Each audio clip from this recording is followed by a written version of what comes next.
murugadii igu xanuunka badneed oo itaabato waxay ahayd xaamilo ahay fool xiliyada waxaan soo gaaray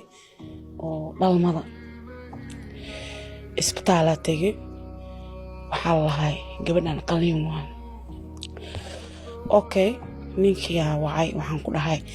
saaxiibow dab ani waa xanuunsanahay xiligiina waa la gaaray maxaa la sameynaa uu ii imaaday qaliinkii wax walba uu saxiixay marka wax walba la saxiixay waa la qalaanay markii la qalay operationkii kabacdi wiilkeygii oxygen uu galay maadaama uu caloosha ku daahay oxygen la geliyay ma is arkin baan yaa asaga anina qayb koraa jooga asna qayb hoos soo joogay adiga muddo 3 beri loo talagalay isbitaalka marka qaliinta inaa ku jirto 3 beri ka bacdi cunugaaga hadduu caafimaadin xataa waa lagu fasaxaa laakiin waa soo booqa kartaa maadaama oxygen ku jira okay waraaqadihii laga keenay oo horta in oo yani waraaqadihii laga keenay waxaa lahay biilka lacagta bixiya waa maalintii igu adkeed aan ooyey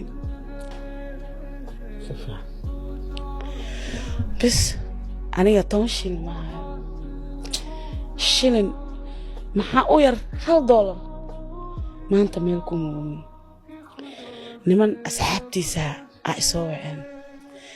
واحد إن كوسر ينيك العق معاي معاي ساعة هذه ما مالكم أختها ليه بريا ما كسبتها وجا واجع وبريا markaas way midaalna ima dhahay xataa lacagaha ama maha labada mid dhahay muwaaga ugu bariyaan lacagna mahay waa wacay waxaan ku dhahay lacag mii sida loo yaa saaxiibka ii sheegay anigana lacag mahay maxaa tale isbitaalkana ku jira waa ku daalay waa ku rafaaday korkeygana wuu bararay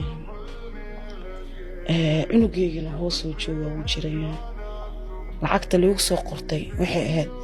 lacag oo 350,000 oo Kenya shilling bas ka $2,700 ha wiilkeyga halka habeen isbitaalka wuxuu ku seexdaa oxygenka 20,000 oo ku seexdaa 150 صح ha ani gabar kasto oo dhashay ninkeeda garbtaa meesha ka saaraa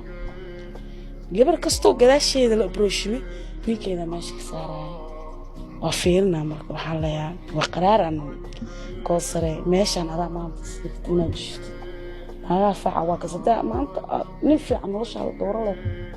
dibka ma dareemayeen adiga lacagto sii soconaysa Soomaha cunuga